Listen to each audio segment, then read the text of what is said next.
you can only use cancer patients. But as educators, there has to be the implication to pedagogy or education. So perhaps you're right if you're doing health study. But if you are parents of children who are your students, perhaps who are sick of cancer, you can. See? And then your participants can be perhaps parents who are taking care of children who are in the educational system. Okay? So I'm not really disagreeing. I said you're right, but then maybe, I'm just qualifying certain things. These are some only. Some. Okay.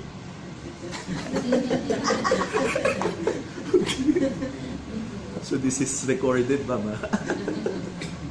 Okay, so teenage pregnancy definitely, right? So senior high, this is really high relevance. Huh? Parents dealing with autistic children. So do you have special education in your university? In our university, we have the so-called special students who are included in the mainstream group. Perhaps 3, 4 who are special. And I am also teaching grade 11, grade 7 and 8. Then I have, the list is 2, and another class I have 6. So, but there is a teacher who is an interpreter.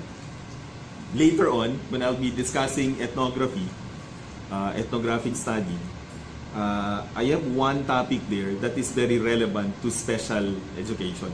So later. Okay, so let us proceed. So, kind of long. So, Ma'am Claire, Dr. Claire only presented around 30% of the of the lecture. So, okay, so let us just present this in a way that it is brief but meaningful. So the Dr. What's the name? The speaker a while ago, Dicky, right? What I picked up from him is the meaning. So whatever skill that you are gaining here, but if you don't make sense by finding the meaning, then it's at least, it's as if you didn't learn anything at all, right? So without application. So here, we will try to make sense, find meaning to this, and maybe try to apply. Because it's, for me, I'm a quantitative, in terms of school of thought, I am a positivist. Because my inclination, my mentor before in MA, was a statistician, Yap Aison, his reference here. He was mentioned here. And so, it was difficult for me to look into qualitative data. Why do you prefer quanti over quali? One point. Because it's easier, right? Feasibility, correct? But then your PhD, you are EDB now. So this is quite advanced. In fact, that's the highest educational attainment. So perhaps you might want to consider mixed methods. Okay, so let's talk about ethnographic study. So if we look at the development of ethnography, started with sociology. And then in linguistics, I would like to mention Delhines in linguistics. Since you are not linguist here, I'd like to share to you the speaking grid model of Delhines that is used in sociology and as well in ethnic groups. So based on history, ethnography is used to document language and culture. Example, in the case of Frey, who did the study on Chabacano and Yakan, what specific study that he conducted in Mindanao? So he documented the marriage rights of Yakan. So when you do ethnography, you really have to immerse, and the data will emerge in the environment. So without preconceived framework, without hypothesis, that's why in qualitative, we don't phrase out hypothesis. Correct?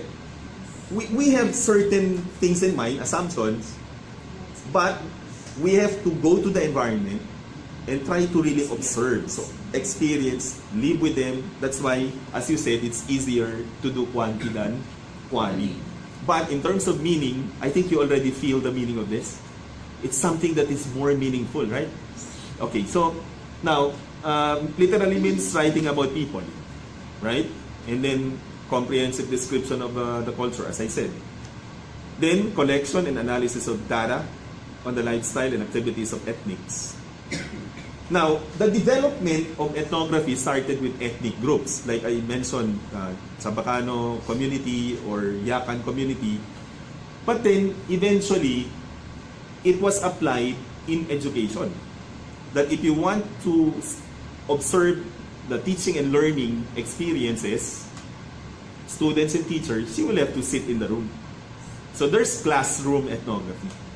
So this is not limited nowadays to just observing ethnic groups or IPs, but as well classroom or even in business organization.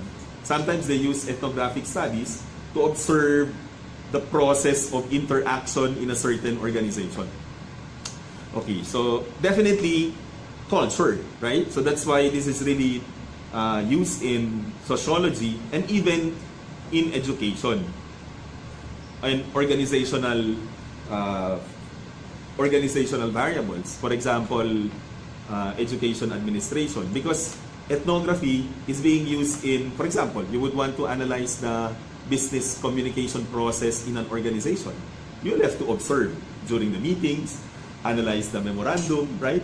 So, analyze how they, for example, power struggle or conflict resolution. You have to analyze how they confront each other during the meeting. So, you cannot just measure the variables by just giving survey. You really have to sit down, document, then observe, then you'll have to come up with categories later if you will be extracting already the data. Holistic approach. So it's used because it perceives human action in the context of a whole system. It's always, you do not just, like example, in Quanti, if you have 3 research questions, you just base your study strictly on the 3 research questions. So if your study is just focusing on verbs, then you just have to focus on verbs. Right? So that is for us, for linguistics. Now, in the case of educational administration, as I said a while ago, let's say conflict resolution. So you just have to focus on research questions pointing out on that particular part of the study. But remember, in ethnography, you are not only there to just look, there's a focus. But then in observing, you are not only looking at the conflict. You look at the organization itself, how they interact with each other. But in Quanti, phrase out the survey in a way that is tailored fit to measure only the conflict. But when you observe a group or ethnics using ethnographic framework, you have to sit there, document, video, document from, let's say, if the focus is 3 months, 6 months, you'll have to document how they interact. So that's holistic, no? We just don't get certain part and then analyze and conclude. But we need to look into the entirety of the organization. So if it's in ethnic groups, like for example, looking into the marriage rituals of Yakan, yes, the focus is marriage rituals, but you'll have to sit there and observe how they deal with each other. So you will also have to dress like them to fit in. That's what you call participant observance.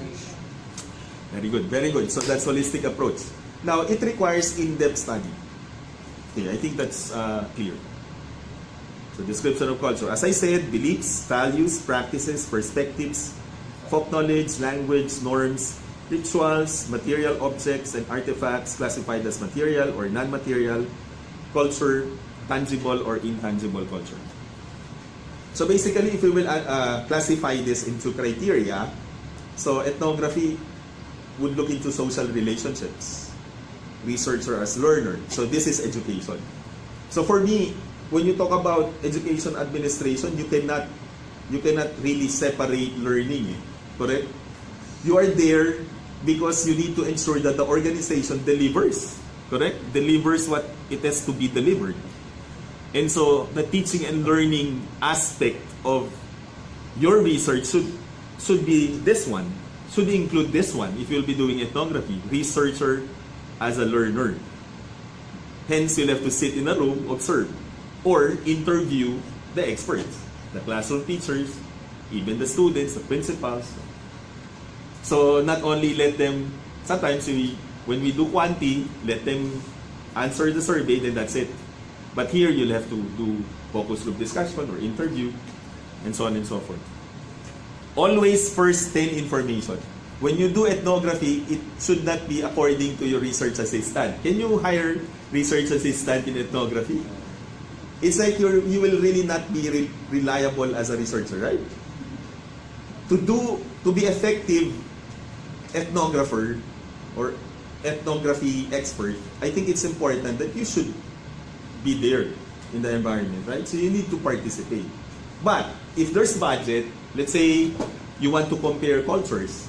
So at a particular point in time, you need to be in Basilan while your research assistant should be in somewhere else. Although, I think that could be justified. But you have to train your research assistant. So as to what would be the focus.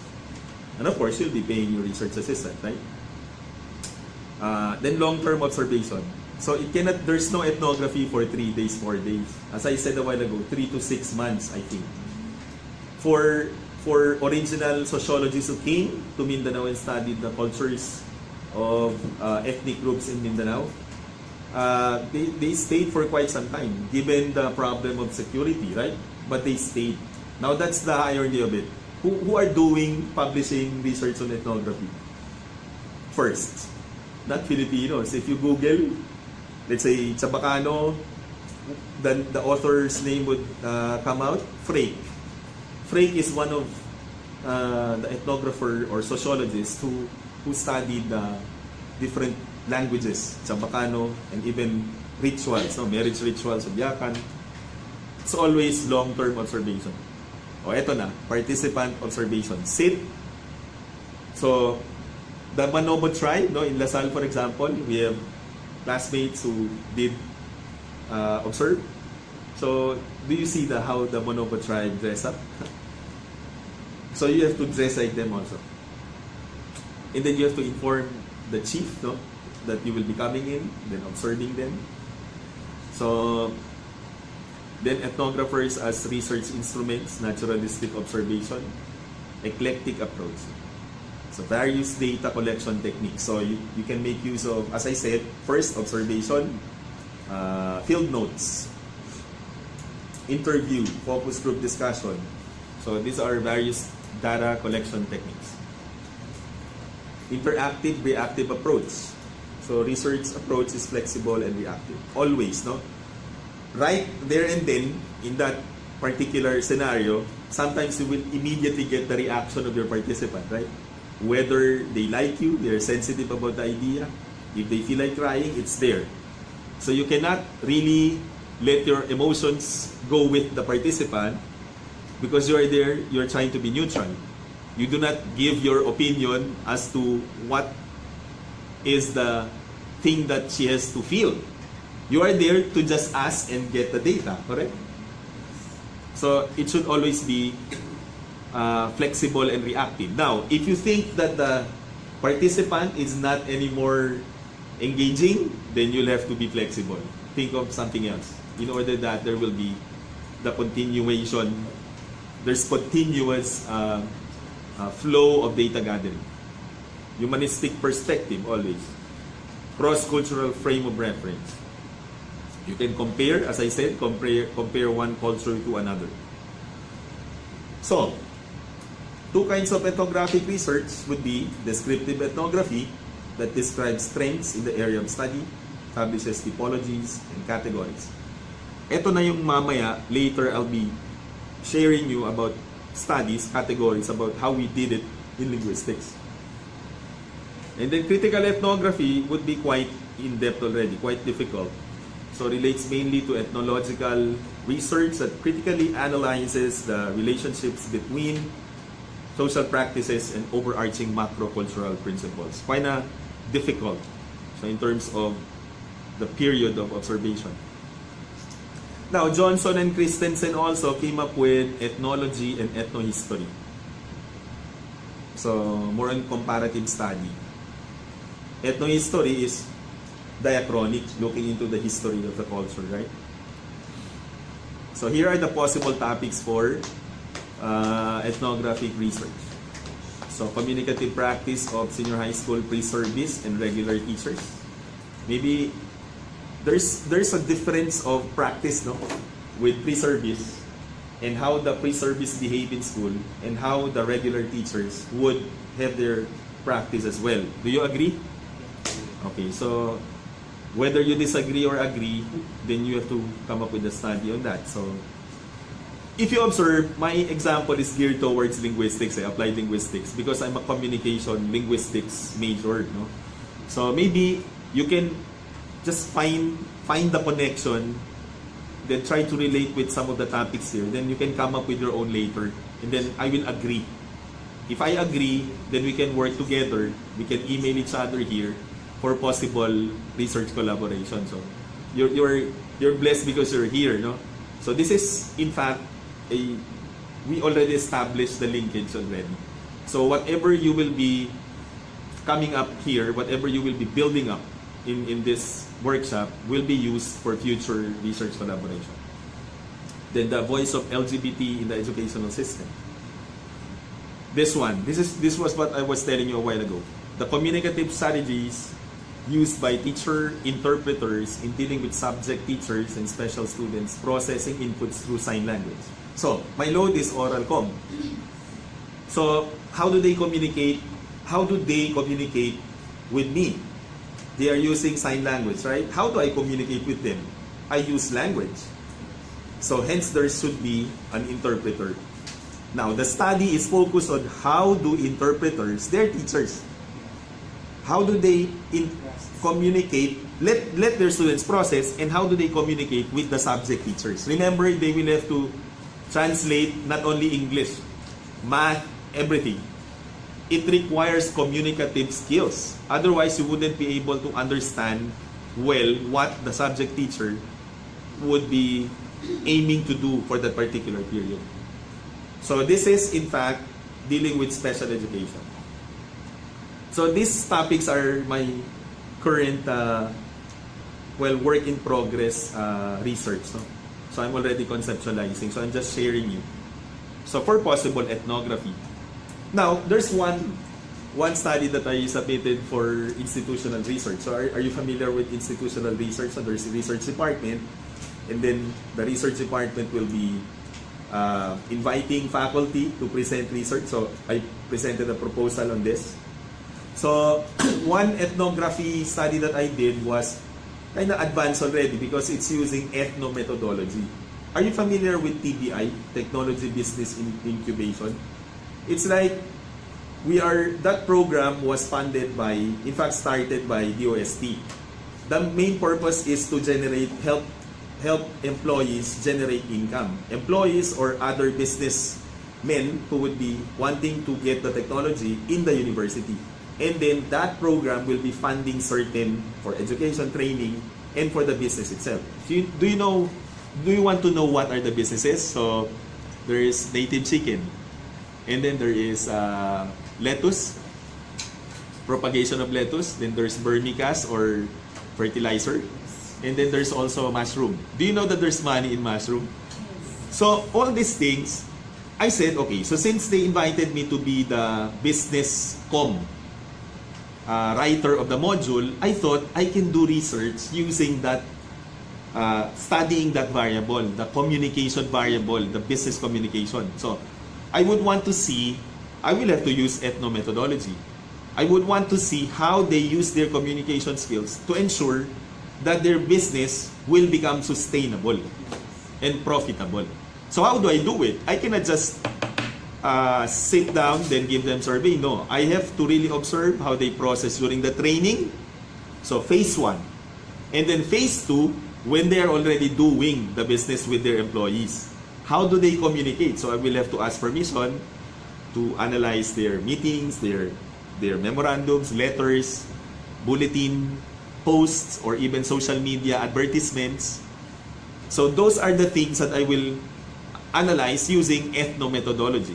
So still, ethnomethodology is a form of ethnographic research because you have to really analyze in depth how they use their communication skills in order that their business will become successful. Right? So that's my proposal. So for now, I'm still waiting for its approval. Hopefully, it will be approved. Okay, so now I want you to I know you're thinking of what could be your possible topic. Now, I cannot really speak for you because you have your own knowledge as to how you will be constructing your topic. So later on, so if you will be doing an ethnography, so what would the topics be? Okay, so maybe let me okay, so emerging from the interactions of naturalism, trend study relations in their natural state as they appear in everyday life. So if you notice, no, qualitative, there's that characteristics of naturalism, right? There's no artificiality. There is no laboratory. From my specialization, I'm a psycholinguist. I created a through SuperLab Pro software. We created experimental task. That's artificial. That is going against what case study is aiming for. That is naturalistic phenomenon or naturalistic event. Then what about the data? Interpretability. You need at some point to interpret the data. So the meaning will rely on the social reality. So social reality means interpreted reality and not objective reality. Right? So objective reality is you come in with two research questions with objective type of tests with sets of instruments and as well inferential statistics, then you will have to measure the variables. That's objective reality. Only interpreted reality becomes meaningful and significant to the research. Now, there are types of research designs. So, intrinsic case study, instrumental case study. Okay. Mostly intrinsic for pedagogical research. I think you're using more on intrinsic and instrumental. For MA or undergrad. Maybe for PhD level, collective case study, multiple case design. Main procedures. So start with overview of the case or study projects. What is it all about? The cases to be investigated and expected outcomes. Next, field procedures. And case study question or objectives and guides in preparing the report. Okay, so next is mixed methods.